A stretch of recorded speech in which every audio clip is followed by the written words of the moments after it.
Hello friends, તૃષાની રસોઈમાં તમારું સ્વાગત છે। આજે આપણે બનાવીશું મગની દાળના ઢોકળા। મગની દાળના ઢોકળા બનાવવા માટે મેં મગને એક મગ 3-4 કલાક પહેલા પલાળી દીધેલા હતા। આ રીતે સરસ પલળી ગયા છે। 3 થી 4 કલાક આપણે એને અગાઉ પલાળી દેવાના છે, પછી સરસ પલળી જશે।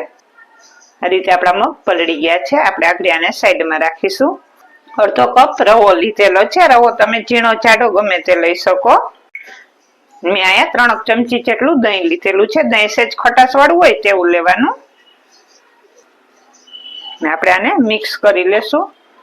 જરૂર લાગે તો થોડુંક પાણી ઉમેરવાનું। બહુ આપણે આને લિક્વિડી નથી કરી નાખવાનું, સહેજ કડક જ રાખ। આ રીતે આટલો થીક આપણે રવાને પલાળી દેવાનો છે। હવે આપણે આને થોડી વાર ઢાંકીને મૂકી દઈશું, જેથી કરીને રવો સરસ ફૂલી જાય। હું અહીંયા મિક્સર જાર લઈશ અને જે આપણે આ દાળ પલાળેલી છે તે આપણે આમાં ઉમેરી દઈશું। આપણે અત્યારે મગની છડી દાળ એક જ લીધેલી છે, તમે આમાં મિક્સ દાળ પણ લઈ શકો અને ગમે તે તમને જે પસંદ હોય તે 2 મિક્સ દાળ કરીને પણ આપણે આ ઢોકળા બનાવી શકીએ। આપણે તેમાં 1 મરચું ઉમેરીશું। મરચું તમે તમારા ટેસ્ટ પ્રમાણે વધતું ઓછું કરી શકો। ને આ આપણા ઢોકળા સરસ ખમણ ઢોકળા કેવા સરસ બને એવી રીતના જ બનીને તૈયાર થશે। આને હવે હું ઢાંકણ બંધ કરી અને ક્રશ કરી લઈશ। ને એવું લાગે કે પાણી ઘટે છે તો તમે વચ્ચે થોડુંક ઉમેરી શકો ક્રશ કરતા હોવ ત્યારે। આ રીતની આપણે ફાઇન પેસ્ટ કરી લેવાની છે। મેં આમાં 1 ચમચી જેટલું પાણી ઉમેરેલું હતું। પેલા પાણી નહીં ઉમેરવાનું, પાણી જરૂર પડે તો જ ઉમેરવાનું છે। સાવ પતલું એનું બેટર તૈયાર નથી કરવાનું, સહેજ ઘટ જ રાખવાનું। આપણે જે આપણે ઢોકળા બનાવતા હોય રેગ્યુલર કરે તેવી રીતનું બેટર બનાવીને તૈયાર કરવાનું છે। આ રીતનું હવે આપણે આને એક વાસણમાં કાઢી લેશું। હવે આપણે આ એક વાસણમાં આને કાઢી લેશું। જે આપણો આ રવો પલાળેલો હતો તે આપણે આમાં ઉમેરી દેશું।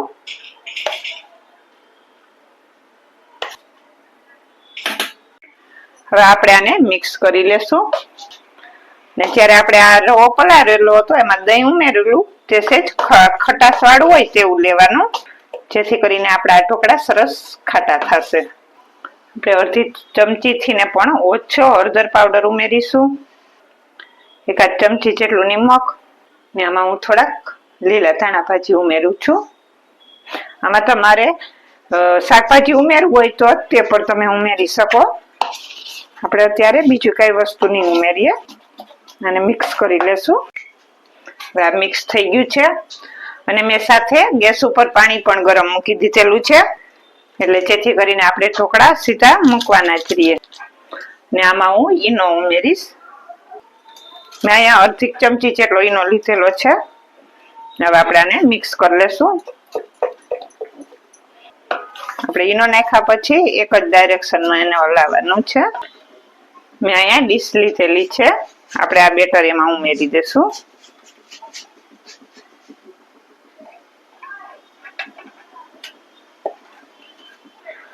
અને આની ઉપર મૂકી દઈશ ડીશ ને આપણે ઉપરથી લાલ મરચું પાવડર વેરીશું। હવે આપણે આને ઢાંકી અને 15 થી 20 મિનિટ સુધી થવા દેશું। હવે આપણે ચેક કરી લેશું આપણા ઢોકળા ચડી ગયા કે નહીં। સરસ ચડી ગયા છે। હવે આપણે ગેસ ઓફ કરી દેશું અને એને ઠંડા થવા દેશું। અને હું બહાર કાઢી લઈશ। હવે આપણે ઢોકળાને ઠંડા થવા દેશું। ઢોકળા સાથે ખાવા માટે હવે આપણે ચટણી બનાવીશું। આ ચટણી આપણે દાળિયાની અને સૂકા કોપરાની બનાવીશું, જે મારી ફેવરિટ છે। એ આજે હું તમારી સાથે પણ એ ચટણીની રેસીપી શેર કરીશ। તો મેં અહીંયા થોડાક દાળિયા લીધેલા છે, 3-4 ચમચી જેટલા દાળિયા લીધેલા છે। આપણે તેને ખાંડણીમાં લઈ અને આને ખાંડી અને ભૂકો કરી લેવાનો છે।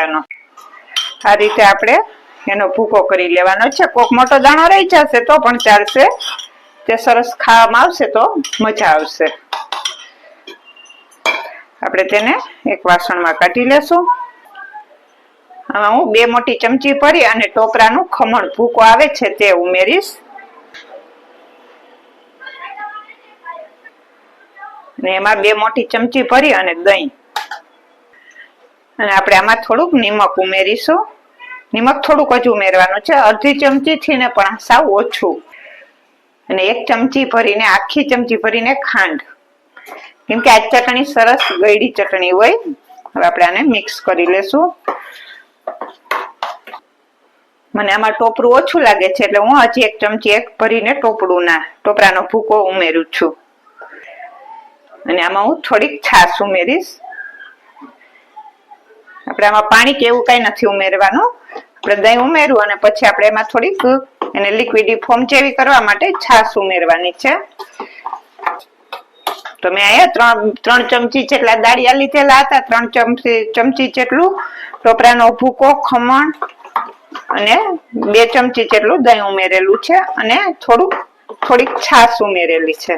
ને હું હજી થોડીક છાશ ઉમેરું છું કેમ કે આ દાળિયા છે એટલે હજી પલળશે એટલે ઠીક થઈ જશે ચટણી. તો મસ્ત ચટણી બનીને તૈયાર થઈ ગઈ છે. હવે આપણે આની ઉપર તડકો નાખીશું. મેં અહીંયા અડધી ચમચી જેટલું તેલ ઉમેરેલું છે. આપણે તેલને સહેજ ગરમ થવા દેશું. તેલ ગરમ થાય પછી અડધી ચમચી જેટલી રાઈ આપણે એમાં ઉમેરીશું. રાઈ સરસ ખીલી જાય પછી આપણે તેમાં થોડુંક જીરું અને ચપટી જેટલી હિંગ અને મીઠા લીમડાના પાન છે, મેં આ રીતે કટ કરી લીધેલા છે. ગેસ ઓફ કરી દેશું. આપણે આ ચટણી ઉપર આ તડકો નાખી દેશું અને મિક્સ કરી લેશું. મસ્ત ચટણી બનીને તૈયાર થઈ ગઈ છે. હવે ઢોકળા પણ સરસ ઠંડા થઈ ગયા છે. આપણે એના કાપા પાડી લેશું.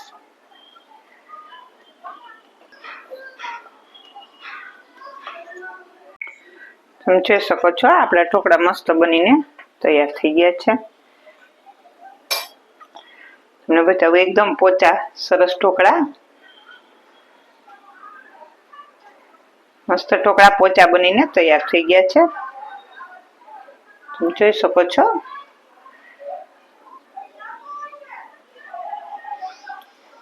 એકદમ આપણા ઢોકળા પોચા બનેલા છે. હવે આની ઉપર આપણે તડકો ઉમેરીશું. જે આપણે આગળ ચટણીના તડકો કરેલો હતો તે જ પેન લેશું આપણે. ને એમાં હું 2 ચમચી જેટલું તેલ નાખીશ. તેલ ગરમ થાય એટલે આપણે તેમાં રાઈ ઉમેરીશું 1 ચમચી જેટલી. રાઈ સરસ ખીલે પછી આપણે એમાં અડધી ચમચી જેટલું આખું જીરું ઉમેરીશું, અડધી ચમચી જેટલી હિંગ અને આપણે આ મીઠા લીમડાના પાન. ગેસ ઓફ કરી દેશું.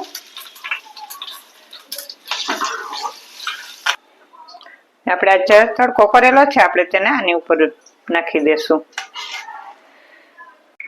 તો તૈયાર થઈ ગયા છે મગની દાળના ઢોકળા. એકદમ પોચા અને બહુ મસ્ત બનીને તૈયાર થયા. તમે જોઈ શકો છો કેટલા પોચા હતા એ તો મેં તમને બતાવ્યા હતા. તો આપણે મગ આપણે આમ નથી ખાતા, આ રીતે આપણે એના મગની દાળના ઢોકળા બનાવેલા છે તો મસ્ત બનીને તૈયાર થઈ ગયા. આપણે હવે એને સર્વ કરીશું. હવે હું ઢોકળાને સર્વ કરીશ.